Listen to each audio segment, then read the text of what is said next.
也许是太兴奋，也许是对这次宝贵机会的重视，马奶奶一大清早起床的头一件事就是出门去做头发。我啊，一般有什么重大的事情了，或者跟同学碰头啦、学生碰头啦，那么我做一做头发。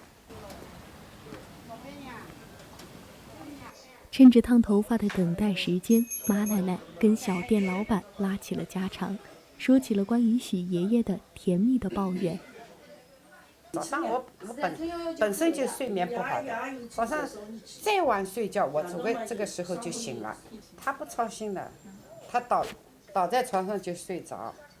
晚上我睡不着，起来看电视啊、看报啊、看书啊，随便什么事我问他，我昨天晚上不知道。